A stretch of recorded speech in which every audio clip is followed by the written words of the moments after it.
Good evening बच्चों। Good evening sir. Good evening sir. Good evening sir. Good evening बेटा। कहाँ तक हो गया था बेटा हम लोग का?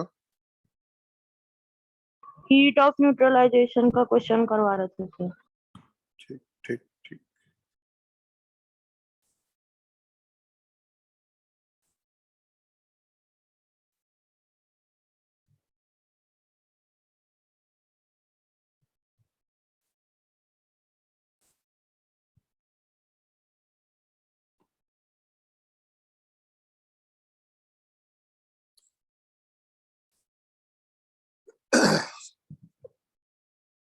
ये क्वेश्चन करा दिया था ना बेटा? No sir. अब देखो बेटा सेकंड केस।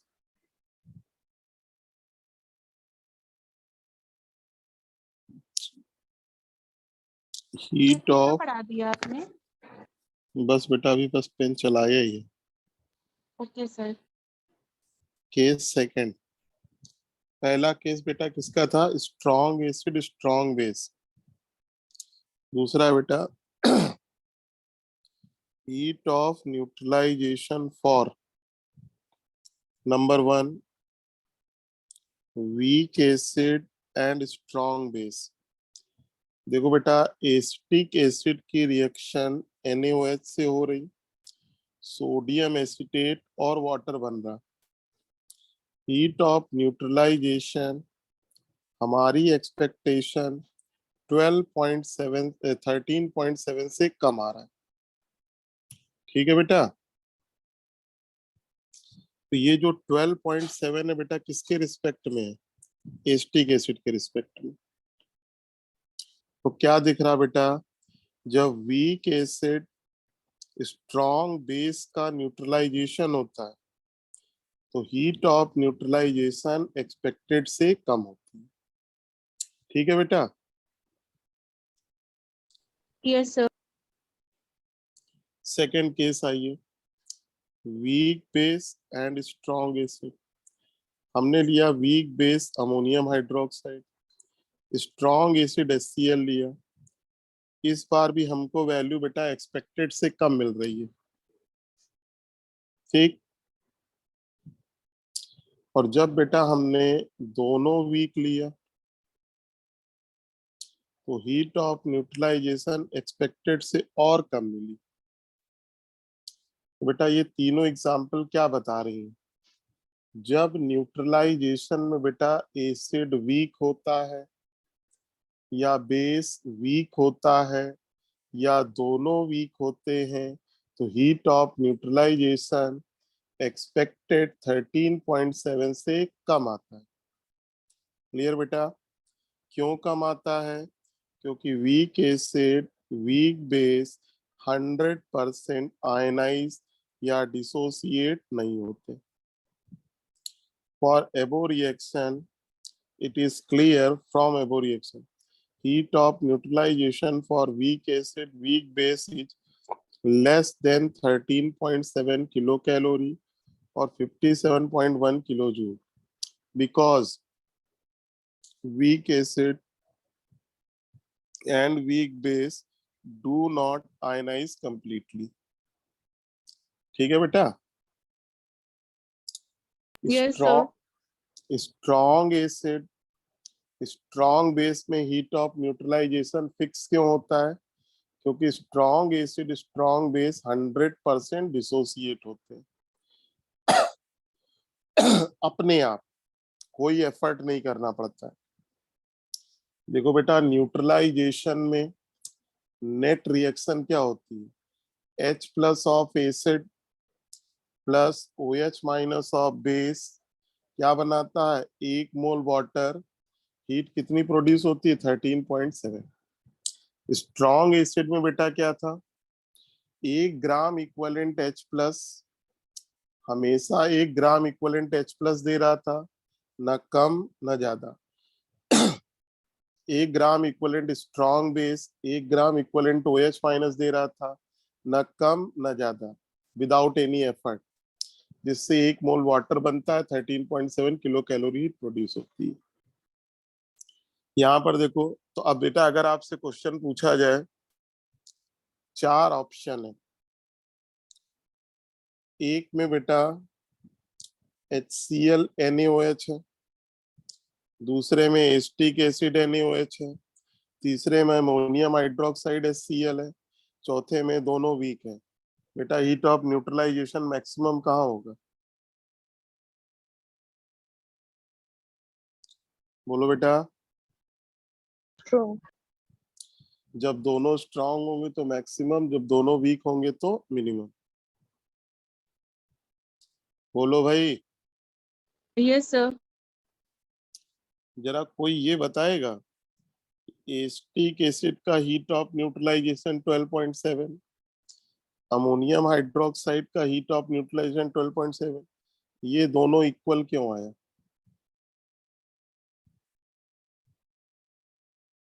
इसका ये मत समझ लेना कि कोई भी वीक होगा तो 12.7 होता।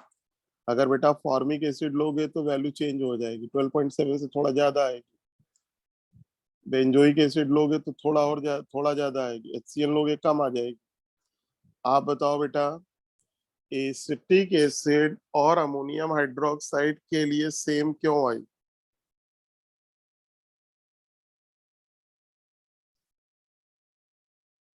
तो रूही वर्मा है क्या? बोलो। No, sir. Ruhi Verma class में है? नहीं है। चलो जरा नाम लेके पूछते हैं। ये भाई प्रभाकर विश्वास, बताइए भाई इक्वल क्यों है?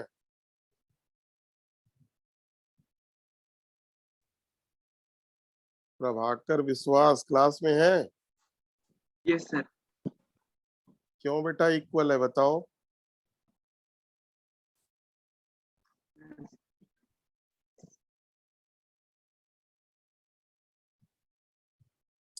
ये बेटा हाँ है। डिसोसिएशन कांस्टेंट की वैल्यू सेम होती है इसलिए। जी बिल्कुल सही, वेरी गुड। बेटा एसिटिक एसिड की एसिडिक स्ट्रेंथ, अमोनियम हाइड्रोक्साइड की बेसिक स्ट्रेंथ इक्वल होती है। के बराबर के बी होता है। दोनों का डिग्री ऑफ डिसोसिएशन सेम होता है, इसीलिए इनका सॉल्ट अमोनियम एसिटेट न्यूट्रल होता है। ठीक है बेटा, वेरी गुड। अब देखो बेटा, वीक के केस में कम क्यों हो जाता है? देखो होता है क्या, in fact in case of weak acid or weak base, some amount of heat of neutralization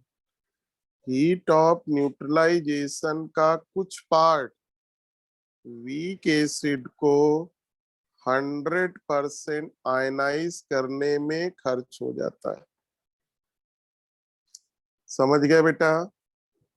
देखो स्ट्रॉन्ग एसिड में अल्फा अपने आप 1 था, एसिड को आयनाइज करने के लिए कोई एनर्जी नहीं खर्च करनी पड़ रही थी। यहाँ पर क्या बेटा, वीक एसिड 100% अपने दम पे तो आयनाइज होता नहीं है। तो होता क्या है बेटा, जब न्यूट्रलाइजेशन स्टार्ट होता है ना, तो हीट प्रोड्यूस होती है। तो उस प्रोड्यूस हीट का कुछ पार्ट जो बेटा एसिड अनआयनाइज फॉर्म में है, उसको लगातार आयनाइज करते रहता है, जिससे लगातार न्यूट्रलाइजेशन होता रहता है। ठीक है ना? और बेटा हीट प्रोड्यूस होती रहती है। तो देखो बेटा, वीक एसिड और वीक बेस में भी बेटा हीट उतनी मिलती है, न्यूट्रलाइजेशन के कारण 13.7 ही मिलती है, लेकिन उसका कुछ पार्ट आयनाइजेशन में खर्च हो जाता है, इसलिए बेटा नेट में वैल्यू हमको कम मिलती है। समझ गए? बोलो। Yes sir. Yes sir.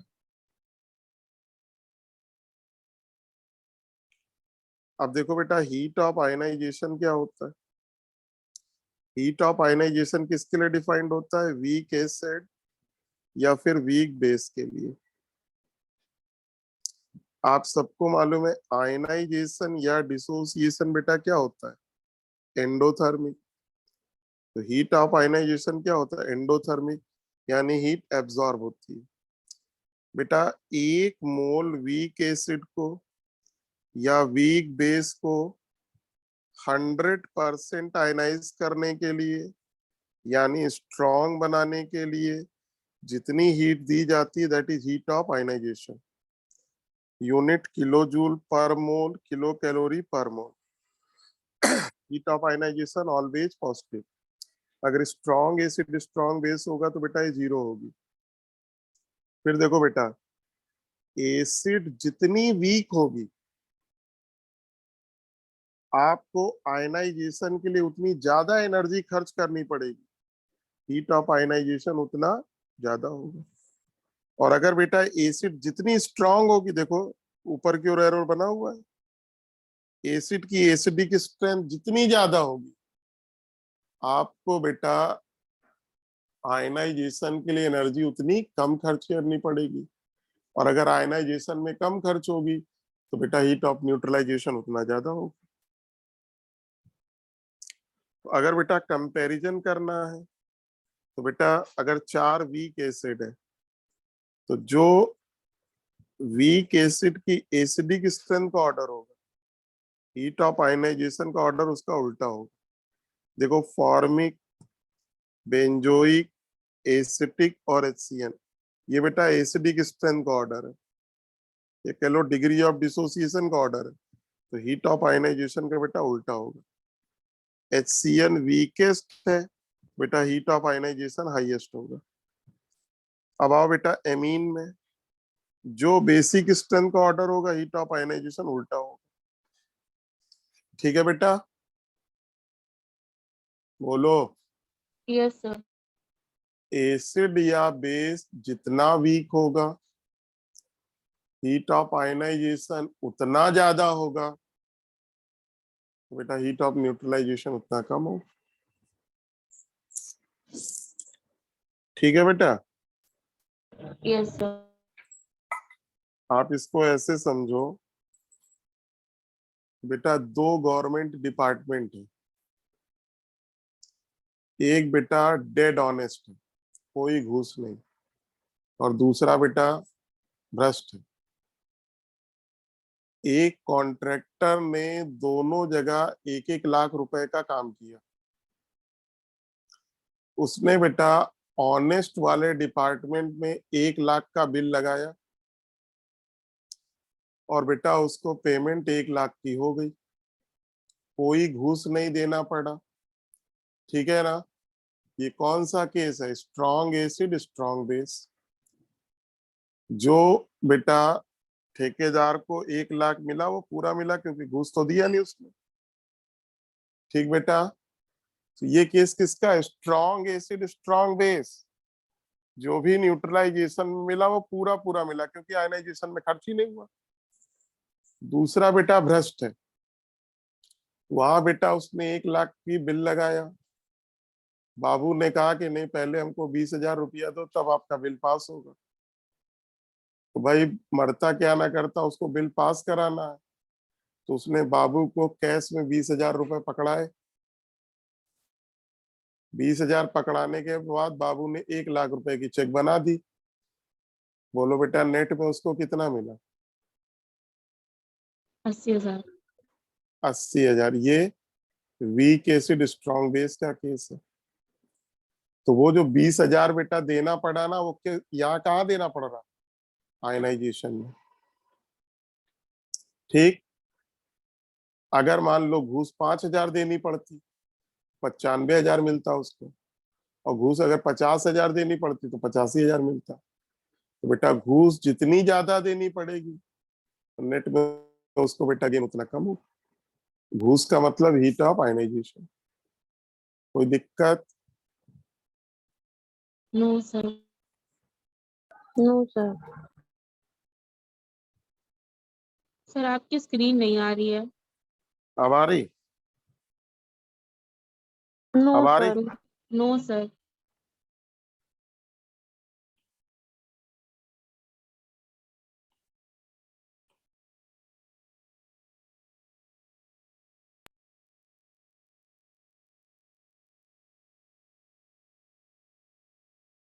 अब आई? Yes, sir. आ गई. तो देखो बेटा, calculation of heat of neutralization when heat of ionization is given, vice versa. अगर बेटा आपको एक वीक एसिड का हीट ऑफ आयनाइजेशन दिया है, न्यूट्रलाइजेशन पूछेगा, न्यूट्रलाइजेशन दिया, आयनाइजेशन पूछेगा।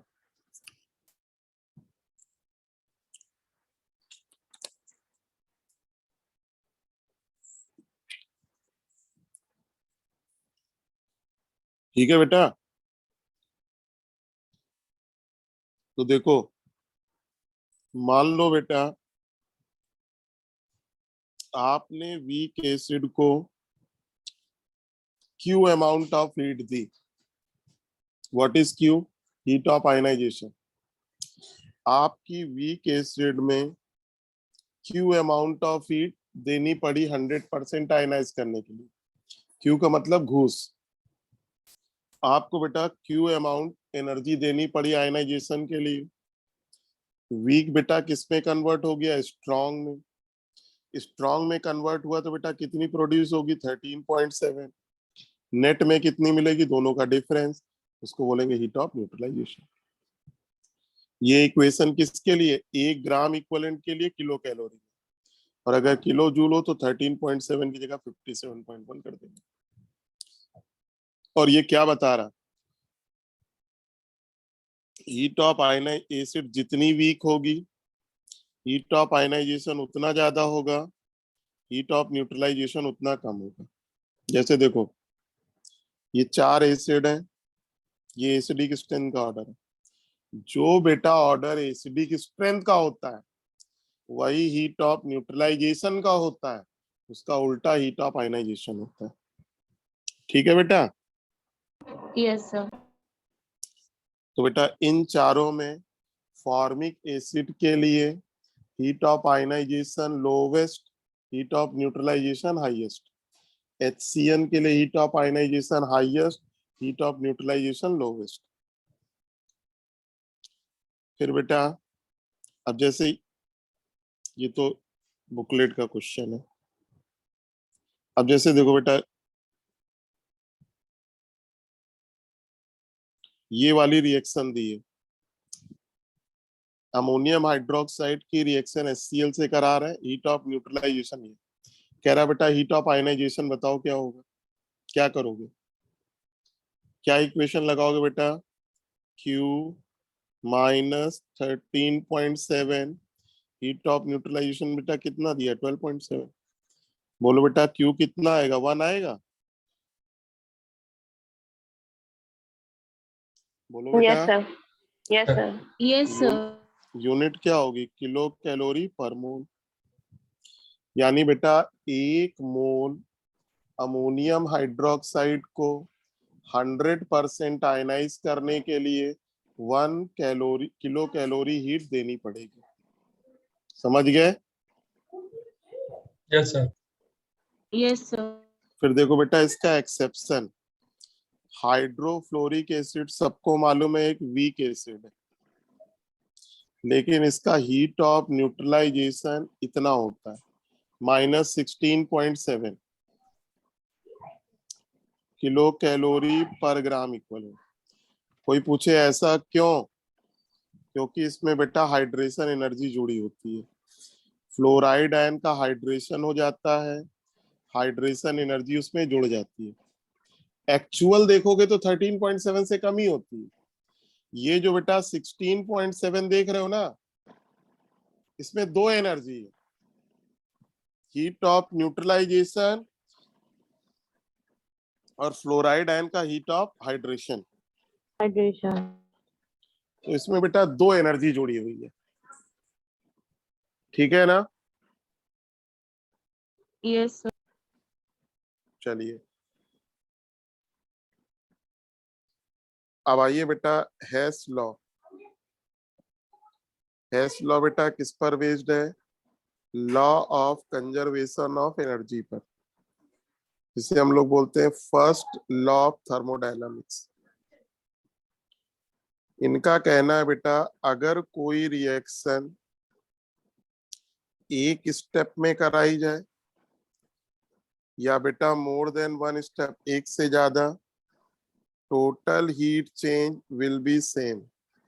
यानी बेटा heat of reaction do not depend number of intermediate step. Heat of reaction number of intermediate step पर डिपेंड नहीं करती। जैसे देखो बेटा आपका सिस्टम इनिशियल स्टेट ए में है और बेटा वो फाइनली डी में जाना चाहता। ऊपर से देखो बेटा ऊपर वाले में पहले ए से बी में गए, बी से सी में गए, सी से डी में गए। तो बेटा ऊपर वाला रास्ता अपना रहे तो ए से डी में जाने के 3 स्टेप है। तीनों स्टेप का हीट चेंज बेटा ये है।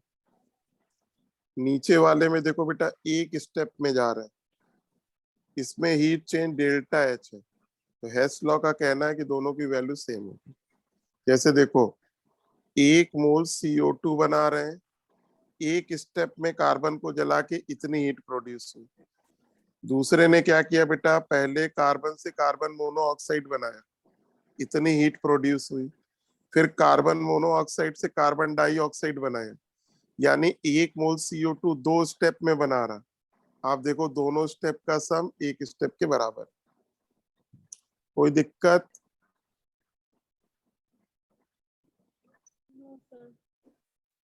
यही चीज देखो बेटा यहाँ पे सॉलिड से लिक्विड में जा रहे हैं, लिक्विड से गैस। अगर ये वाला रास्ता चूज करते हैं तो पहले सॉलिड से लिक्विड में गए, लिक्विड से गैस में। सॉलिड से गैस में जाने के 2 रास्ते हैं। पहले बेटा आप लिक्विड में जाइए फिर गैस में जाइए। बेटा ये वाला रास्ता चूज करते हैं तो डेल्टा एच क्या होगा? Heat of fusion plus heat of vaporization. और डायरेक्ट बेटा गए तो हीट ऑफ सब्लिमेशन, दोनों बेटा इक्वल। ठीक। तो अगर बेटा कोई रिएक्शन एक स्टेप में हो या more than one step, total heat change always same. ठीक बेटा। Yes sir. फिर देखो बेटा एक ये लॉ है लेवोजियर एंड लाप्लास लॉ।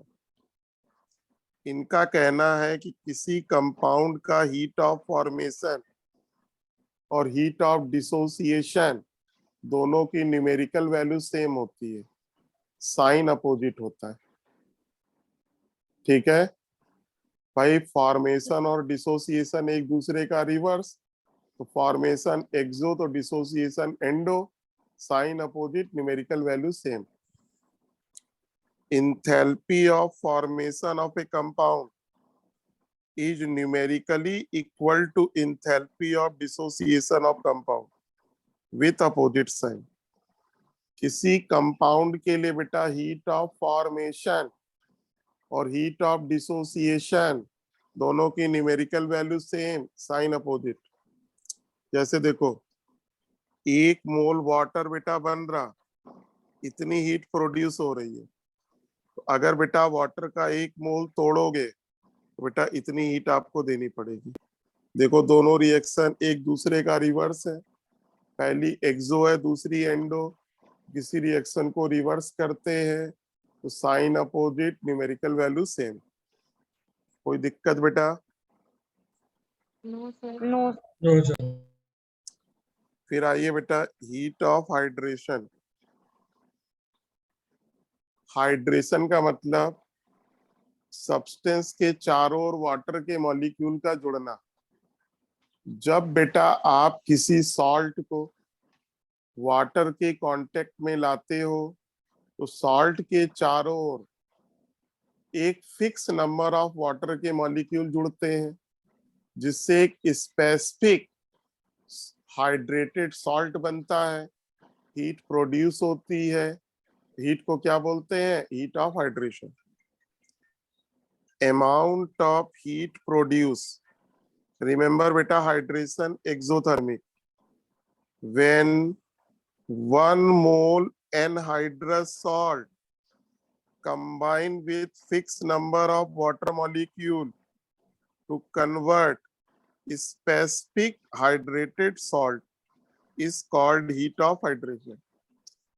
तो बेटा 1 मोल एनहाइड्रस सॉल्ट में फिक्स नंबर ऑफ वाटर के मॉलिक्यूल का जुड़ना क्या कहलाता? हाइड्रेशन। देखो बेटा ये फ्रीडम नहीं होती कि चाहे जितने मॉलिक्यूल जुड़ जाए, एक फिक्स नंबर ऑफ वाटर के मॉलिक्यूल जुड़ते हैं और एक टाइप का हाइड्रेटेड बनता है, यानी कि आप 2 जोड़ लो, 3 जोड़ लो, 4 जोड़ लो। जैसे हाइड्रेटेड कॉपर सल्फेट में कितने वाटर के मॉलिक्यूल होते हैं? 5।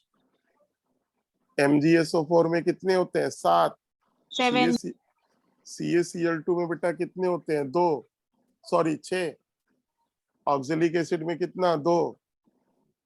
ठीक, तो देखो बेटा मेन आपको हाइड्रेशन रिएक्शन लिखना आना चाहिए। देखो बेटा ये आपका एनहाइड्रस सॉल्ट कॉपर सल्फेट, बेटा इसमें 5 वाटर के मॉलिक्यूल जुड़ते हैं, तो 1 मोल कॉपर सल्फेट, 5 वाटर के मोल, 1 मोल बेटा ये देखो बना हाइड्रेटेड सॉल्ट, सॉलिड ही होगा। डेल्टा H को क्या बोलोगे? Heat of hydration, negative. MgSO4 में बेटा 7 मॉलिक्यूल जुड़ते हैं, हीट ऑफ हाइड्रेशन। CaCl2 में 6 मॉलिक्यूल जुड़ते हैं, हीट ऑफ हाइड्रेशन। हाइड्रेशन बेटा क्या है? Exothermic process. तो याद रखो कॉपर सल्फेट में 5, MgSO4 में 7, CaCl2 में 6। ऐसा नहीं कि कॉपर सल्फेट में आप 7 जोड़ दोगे। तो बेटा 1 मोल एनहाइड्रस सॉल्ट में फिक्स नंबर ऑफ वाटर के मॉलिक्यूल जुड़कर 1 मोल स्पेसिफिक एक टाइप का हाइड्रेटेड सॉल्ट बनता है, हीट प्रोड्यूस होती है, हीट को बोलते हैं हीट ऑफ हाइड्रेशन। ठीक है बेटा।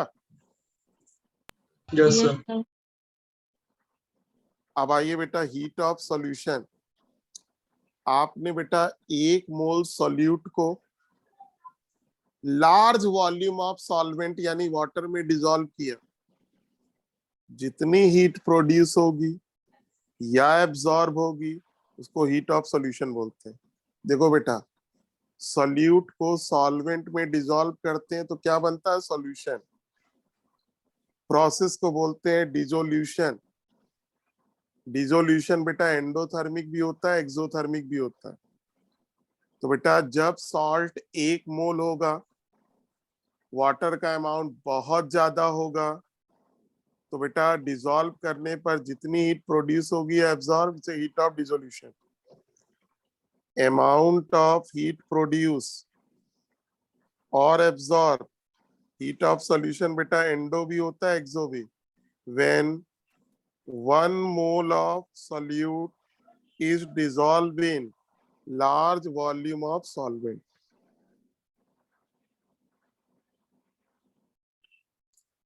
तो देखो बेटा कॉपर सल्फेट सॉलिड पानी के कांटेक्ट में आया, सॉल्यूशन बन गया, that is heat of solution. ये एनहाइड्रस था, ये हाइड्रेटेड। बेटा ये आपको लिखना आना चाहिए। और देखो इंपॉर्टेंट बात क्या है, जब बेटा एनहाइड्रस कॉपर सल्फेट डिसॉल्व करोगे आपको लग रहा एक रिएक्शन हो रही, एक नहीं इसमें 2 प्रोसेस होते हैं। पहले देखो बेटा कॉपर सल्फेट जब वाटर के कांटेक्ट में आएगा तो पहले बेटा हाइड्रेशन होगा, हाइड्रेटेड सॉल्ट बनेगा, फिर बेटा हाइड्रेटेड सॉल्ट पानी में डिसॉल्व होके एक्वस सॉल्यूशन बनाएगा। ठीक, तो इसमें बेटा 2 स्टेप है। आपको लग रहा बेटा इसमें 1 स्टेप, लेकिन 2 स्टेप है। पहले कॉपर सल्फेट एनहाइड्रस डिसॉल्व होता है, सॉरी हाइड्रेट होता है, क्या बनाता है? हाइड्रेटेड सॉल्ट, और वो हाइड्रेटेड सॉल्ट बेटा पानी में डिसॉल्व होके सॉल्यूशन बनाता है। ठीक, बोलो बेटा। Yes, sir.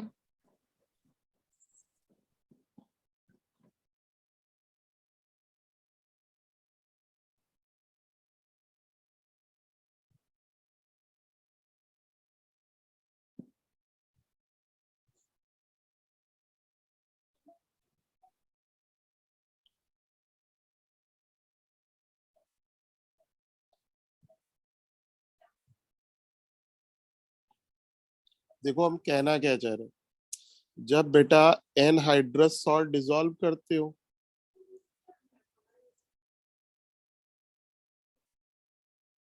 तो बेटा heat of solution of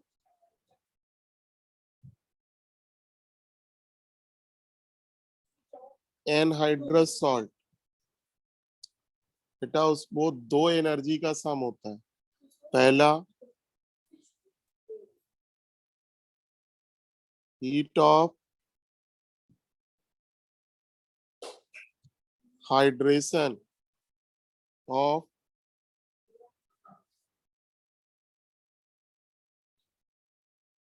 anhydrous salt.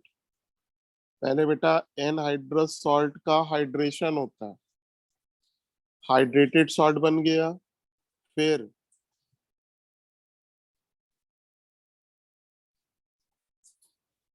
Hydrated salt dissolve होता है, हीट ऑफ सॉल्यूशन ऑफ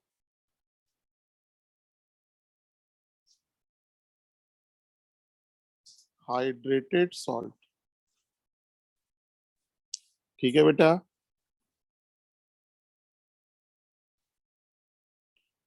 समझ में आया?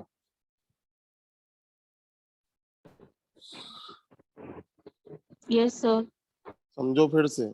जब एनहाइड्रस सॉल्ट जैसे कॉपर सल्फेट है, जब बेटा आप बाइनरी सॉल्यूशन बनाने के लिए उसको डिसॉल्व करोगे ना, तो पहले बेटा उसका हाइड्रेशन होगा, एनर्जी बेटा उसमें रिलीज होगी, हाइड्रेटेड सॉल्ट बनेगा।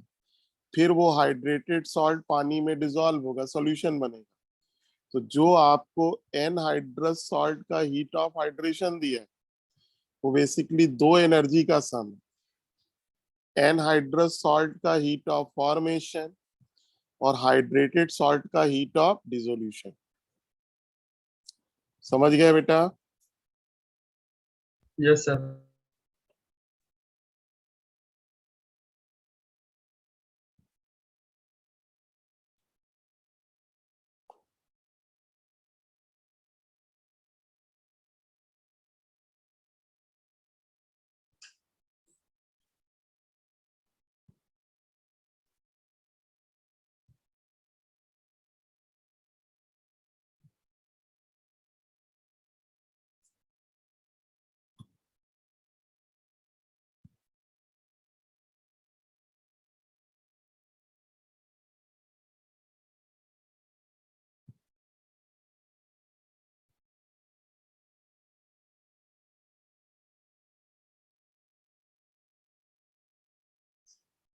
चलिए न्यूमेरिकल बाद में करा देंगे।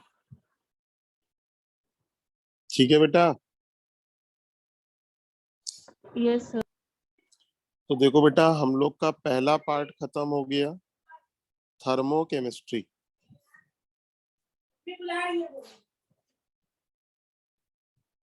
सर क्वेश्चंस बाद में करवाएंगे आप इसके? अभी सर ये करा रहे आता हैं, नहीं है। अभी करा रहे हैं बेटा। अभी ओके मैंने सर। अभी हीट ऑफ न्यूट्रलाइजेशन कराया हमने, अभी इसके यस सर। सब क्वेश्चन करा रहे हैं अभी। सर रॉन्ग हो जाता है बार बार ये टेस्ट में।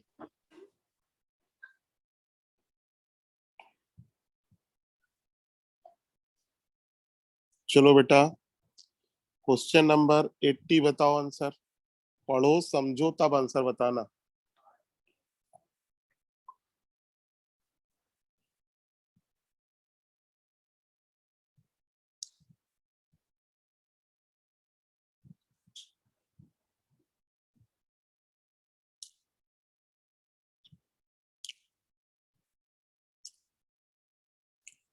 फर्स्ट।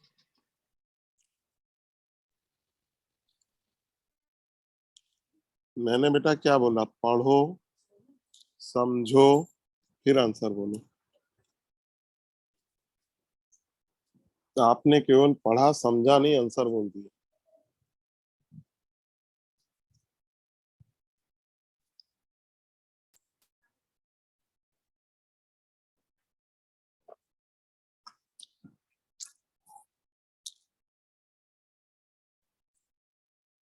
बोलो बेटा।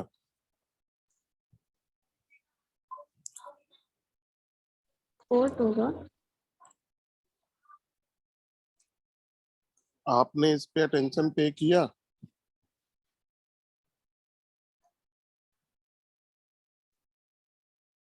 Yes sir.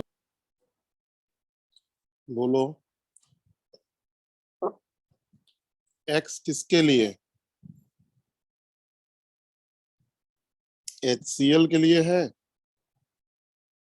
बोलो। Yes sir. पर ग्राम इक्विवेलेंट है।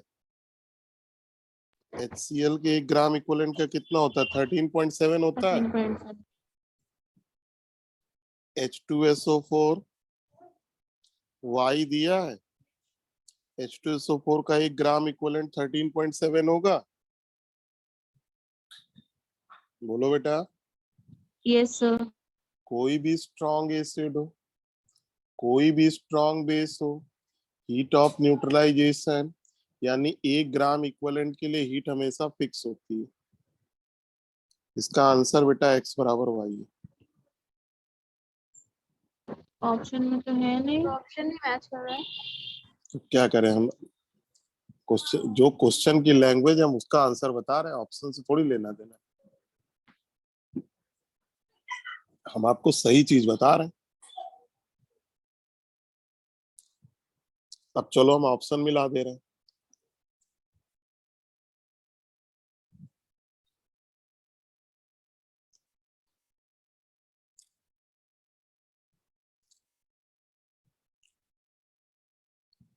ऑप्शन बेटा तब मैच करेगा जब ग्राम इक्विवेलेंट नहीं लिखा हो।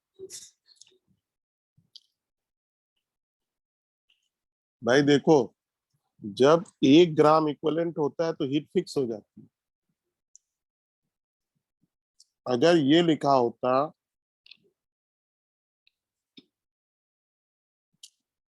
कि बेटा HCl से x किलो जूल मिल रहा, H2SO4 से y मिल रहा, पर इक्विवेलेंट नहीं लिखा होता, तब आंसर फोर्थ हो जाता। समझ गए बेटा? तब जो आप सोच रहे थे वो सही है। देखो क्यों।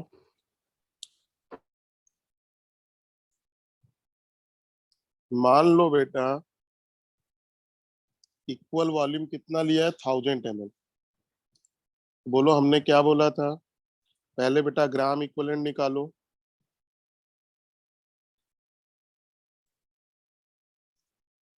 NmV/1000। HCl का निकाल रहे हैं बेटा।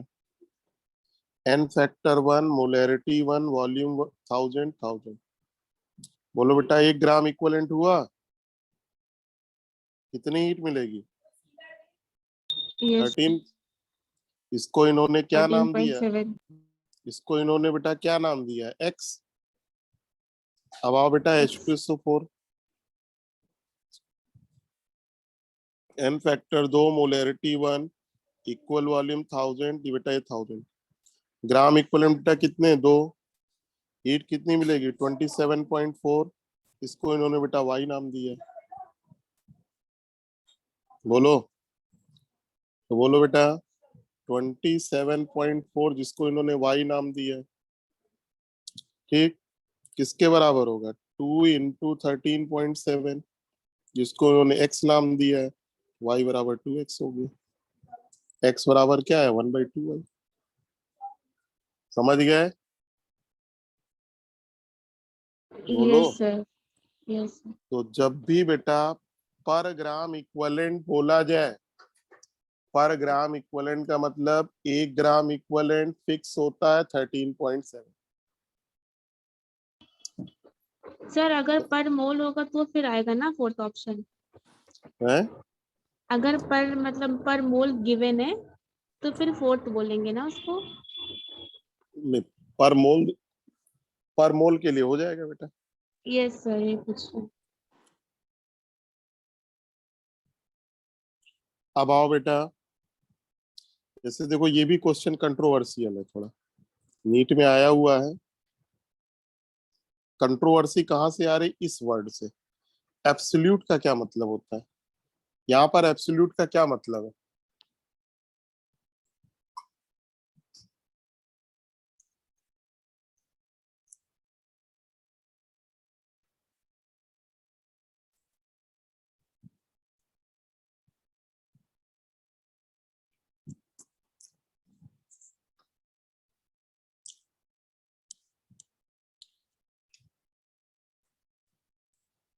बोलो बेटा।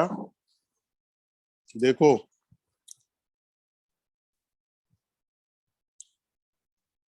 अगर बेटा हम एब्सोल्यूट को इग्नोर करते हैं, क्वेश्चन ये है कि इंथैल्पी ऑफ न्यूट्रलाइजेशन बताइए।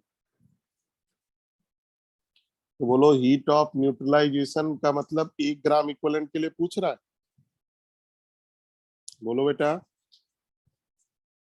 Yes sir. देखो बेटा, ये स्ट्रॉन्ग एसिड है लेकिन ये वीक बेस है। सेकेंड ग्रुप के हाइड्रोक्साइड क्या होते हैं, वीक बेस। MgO को पानी में डालोगे, मैग्नीशियम हाइड्रोक्साइड, वीक बेस। तो बेटा ये रिएक्शन किसकी है, वीक बेस स्ट्रॉन्ग एसिड की। तो हीट ऑफ न्यूट्रलाइजेशन बेटा क्या होगा, लेस देन 57.4। ठीक है, बोलो। बोलो यस बेटा। सर। लेकिन कब, जब मैंने इस एब्सोल्यूट वर्ड को ध्यान नहीं दिया। हमने क्या निकाला, इंथैल्पी ऑफ न्यूट्रलाइजेशन, रिएक्शन को हमने ध्यान नहीं दिया।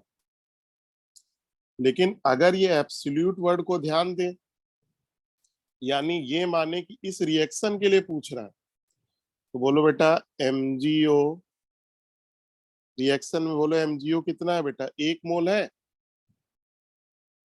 बोलो। Yes sir.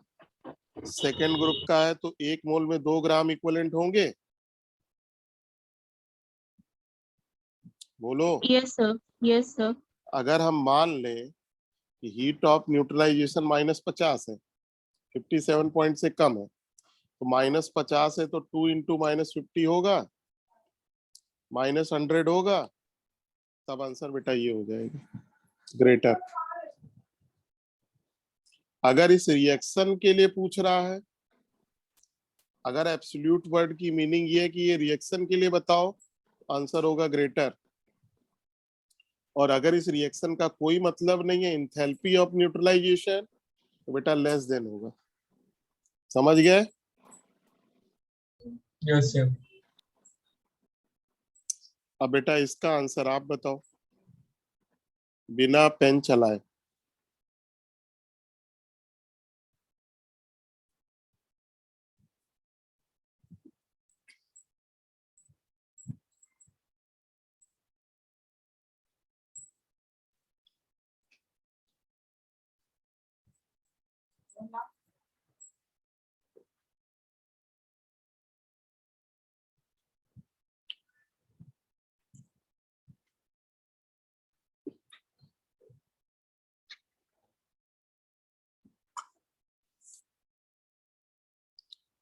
आया बेटा? बोलो।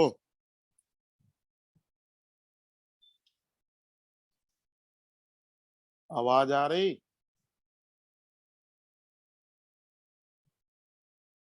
आवाज आ रही कि नहीं? आ रही है सर। तो फिर आंसर क्यों नहीं आ रहा? अरे भाई, सर फर्स्ट है क्या इसका आंसर? ये बेटा क्या लिखा हुआ है? सेकेंड होगा, पॉजिटिव होगा। हाँ पॉजिटिव। दिस इज भाई सिंपल सी बात, एसिटिक एसिड के लिए हीट ऑफ न्यूट्रलाइजेशन 13.2 है। H2SO4 के लिए 13.7, स्ट्रॉन्ग के लिए 13.7 होता है। एसिटिक एसिड बेटा हम एक्सपेक्ट करेंगे 13.7, मिला कितना 13.2। उम्मीद से कम मिला। क्यों कम मिला? क्योंकि एसिटिक एसिड वीक है। कितना कम मिला? 0.5। वो बेटा आयनाइजेशन में खर्च हो गई। अब इसको फार्मूले से कर लो।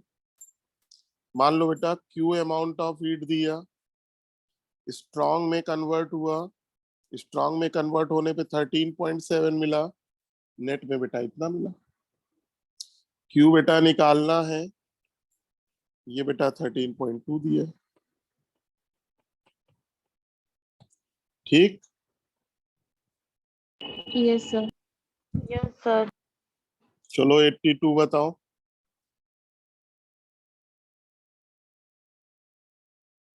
सबसे ज्यादा हीट कहाँ मिलेगी? Third option. अरे अकल की देवी, Fourth option. Sir fourth option. Common sense, fourth option. Common sense भी लगा लो तो ये तीनों एक जैसे हैं। मोनोबेसिक, ये बेटा डाई बेसिक। देखो जब मोलैरिटी दी हो, वॉल्यूम ना दिया हो, तो मोलैरिटी नंबर ऑफ मोल होता है। तो बेटा फर्स्ट सेकेंड थर्ड ऑप्शन में 1m का मतलब 1 मोल, मोनोबेसिक है 1 ग्राम इक्विवेलेंट, हीट कितनी मिलेगी 13.7। चौथे ऑप्शन में बेटा 1 MH2SO4 है, 2 ग्राम इक्विवेलेंट, 1 मोल है बेटा, 2 ग्राम इक्विवेलेंट है, 2 इंटू 13.7। समझ गए बेटा? Yes, sir. चलो 83 बताओ।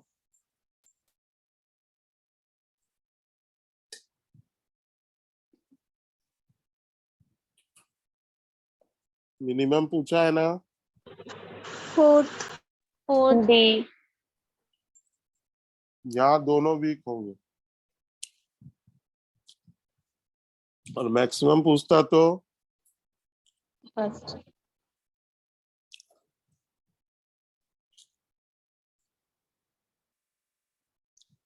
इसमें बेटा एक लाइन याद कर लीजिएगा।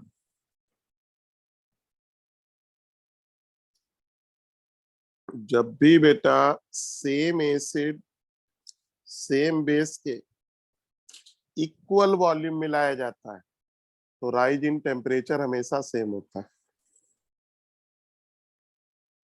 सेम चाहे मतलब फिर से रिपीट कर दीजिए ये। देखो बेटा, एक स्ट्रॉन्ग एसिड का बीकर है, एक स्ट्रॉन्ग बेस का बीकर है। आपने बेटा 2 खाली बीकर लिए, खाली वाले पहले बीकर में 10 ml strong acid, 10 ml strong base लिया, इक्वल वॉल्यूम है। दूसरे वाले में बेटा 100 ml एसिड, 100 ml बेस लिया, इक्वल वॉल्यूम है ना? कह रहा बताओ राइज इन टेम्परेचर हाईएस्ट कहाँ होगा? तो दोनों में बेटा टेम्परेचर सेम होगा। अगर मान लो तीसरा बीकर होता 200 ml 200 ml मिलाते, चौथा बीकर होता 400 ml 400 ml मिलाते, राइज इन टेम्परेचर बेटा सेम होगा। याद रहेगा? Yes sir. कोई पूछे क्यों, तब क्या करोगे? काम आएगा। पूछेगा ही नहीं सर। अच्छा बहुत सही। इसलिए बेटा सेम होता है क्योंकि अगर आप जब 10-10 मिलाओगे तो 1 ml को मिलने वाली हीट निकाल लो, 100 को मिलाओगे तो 1 ml को मिलने वाली हीट निकाल लो। दोनों जगह 1 ml को मिलने वाली हीट बेटा सेम होगी। चलो हम देखो करके दिखा रहे हैं। जब 10-10 मिला रहे हैं तब देखो बेटा, मान लो नॉर्मेलिटी 1 है एसिड की, तो 10 इंटू 1 क्या हुआ? मिली इक्विवेलेंट। 1000 से डिवाइड कर दिया ग्राम इक्विवेलेंट, हीट कितनी प्रोड्यूस हुई 13.7। बोलो मिली इतनी हीट? Yes sir. ये कितने ml को मिली? 20 ml को। 10 और 10 टोटल वॉल्यूम कितना हुआ? 20। तो ये हीट बेटा कितने ml का टेम्परेचर बढ़ा रही? 20 का। बोलो। सर ये 10/1000 कैसे लाया ये बता दीजिए सर। लीटर में लिखा है आपने इसलिए। नहीं बेटा, नंबर ऑफ ग्राम इक्विवेलेंट क्या होता है? n into VmL upon 1000। Yes sir yes. Yes sir, very good. तो नॉर्मेलिटी हमने 1 मान ली है, ओके सर। तो 10 into 1 milli equivalent upon 1000 gram equivalent. 1 gram equivalent से 13.7, तो इतने से कितना निकाल लिए। ठीक, बोलो। यस तो सर। ये Yes, जो sir. बेटा, ये जो हीट प्रोड्यूस हुई वो कितने ml का टेम्परेचर बढ़ाएगी? 20 का। बोलो यार। 20 का कैसे बढ़ाएगी सर? अरे भैया 10 ml एसिड मिलाई, 10 ml बेस मिलाई, बीकर में वॉल्यूम 20 नहीं हुआ? हाँ सर। Yes sir. तो बोलो 1 ml को कितनी हीट मिली? 20 से डिवाइड कर दे। Yes sir.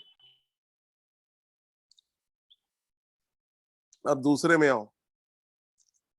मिली इक्विवेलेंट 100 into 1, ग्राम इक्विवेलेंट के लिए डिवाइड कर दिया।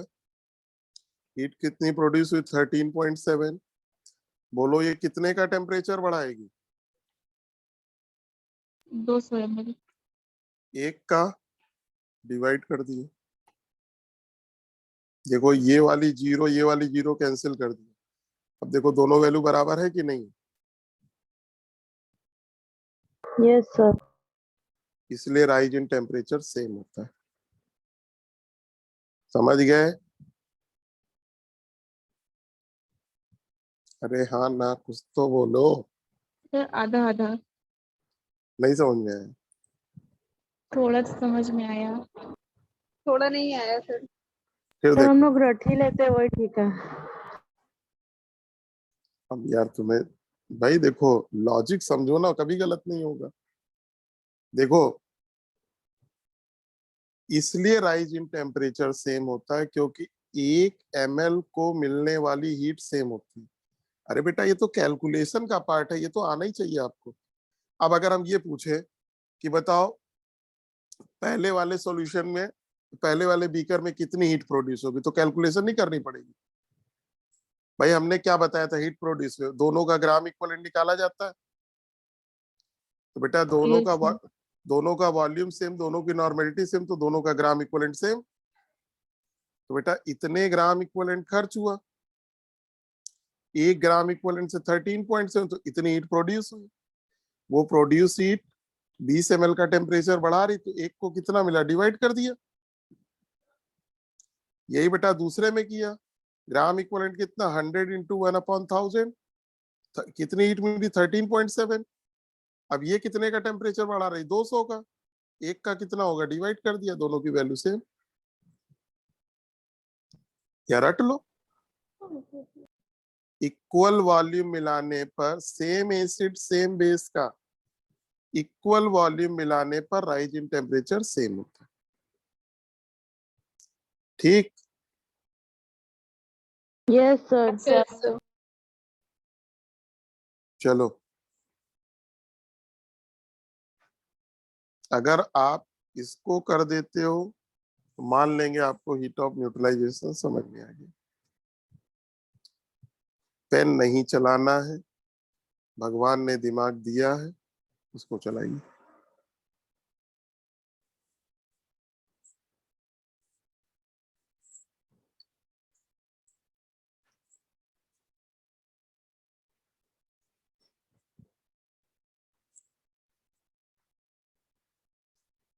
तो 11.7। मैडम पूछा क्या ये देखा आपने?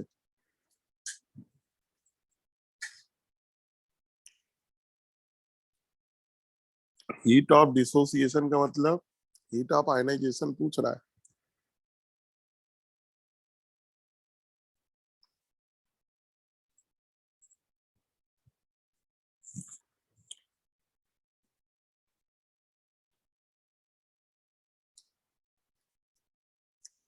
कोई और बता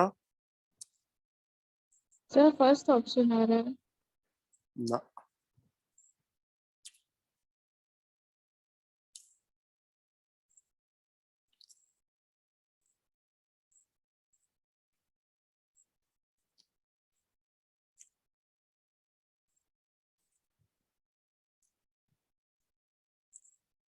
सेकंड आ रहा है सर। बताओ सेकंड कैसे? सर पर मोल गिवन है ना, तो पहले उसको डिवाइड करेंगे 2 से। देखो बेटा,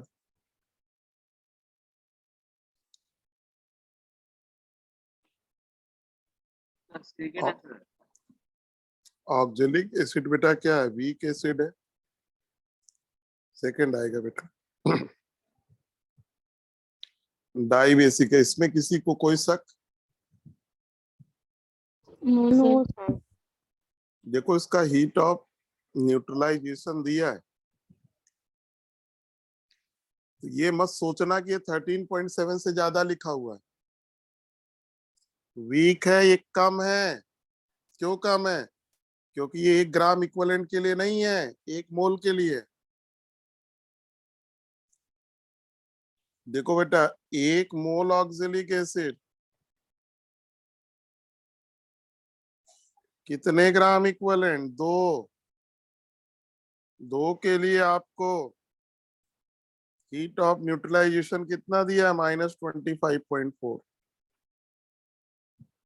इतनी आपको मिली। अगर बेटा ये स्ट्रांग होता तो बेटा कितना मिलना चाहिए था? बोलो।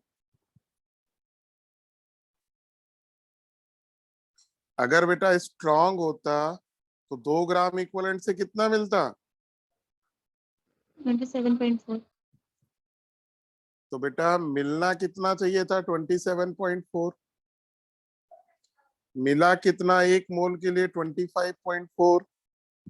कितना कम मिला? 2। इसे क्या बोलोगे? Heat of ionization.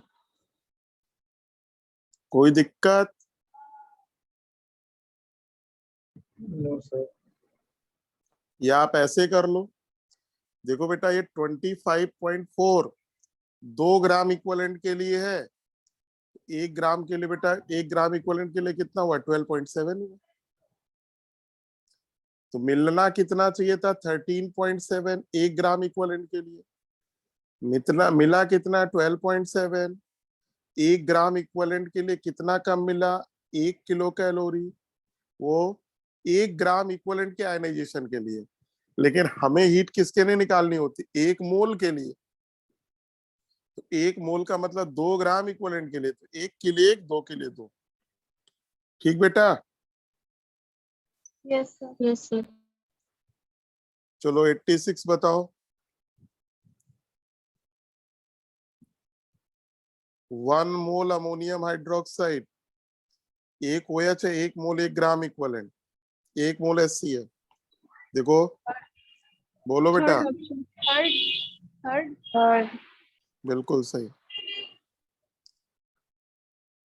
87 बोलो।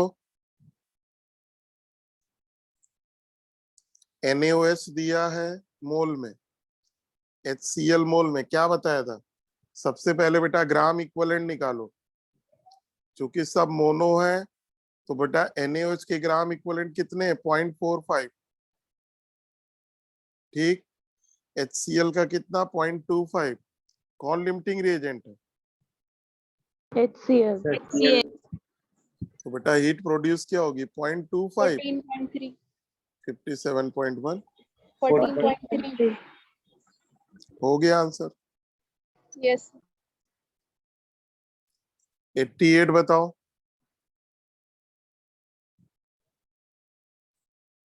जब 1 मोल वाटर बनता है तो इतनी हीट प्रोड्यूस होती है, that is heat of neutralization. ये तो मालूम ही है। अब थर्ड। क्या देवी जी, आज पढ़ने का मन नहीं है क्या? Second option. बेटा देखो क्या लिखा है, सेकंड। आपको हीट किसके लिए निकालना है? Complete neutralization of 1 mole H2SO4। बेटा 1 मोल H2SO4 कितने ग्राम इक्वलेंट? 2। 2 ग्राम, 2 ग्राम। 1 से कितना? 13.7। 2 से कितना? 27.4। ठीक है। Yes yes sir.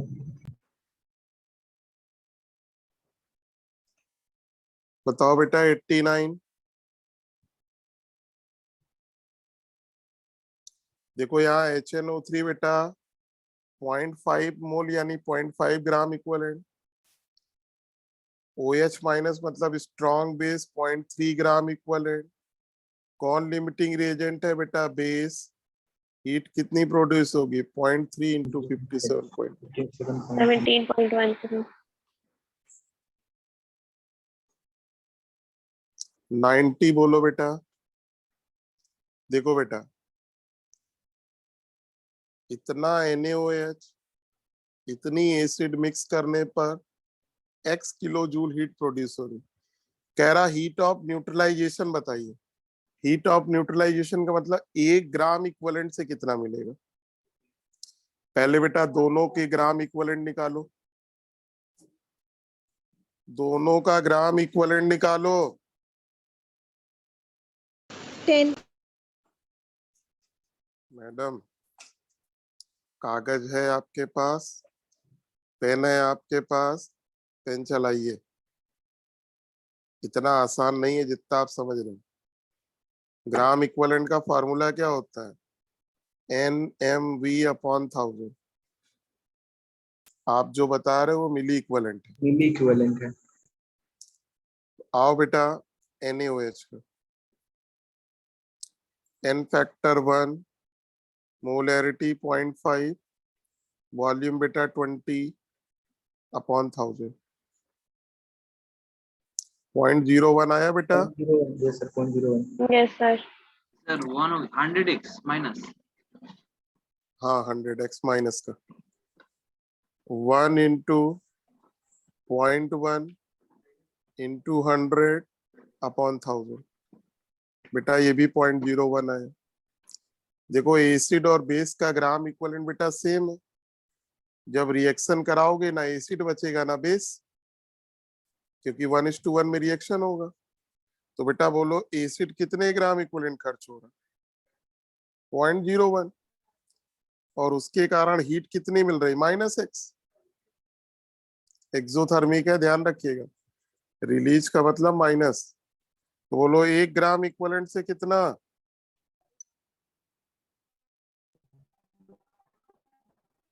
100 minus 100x।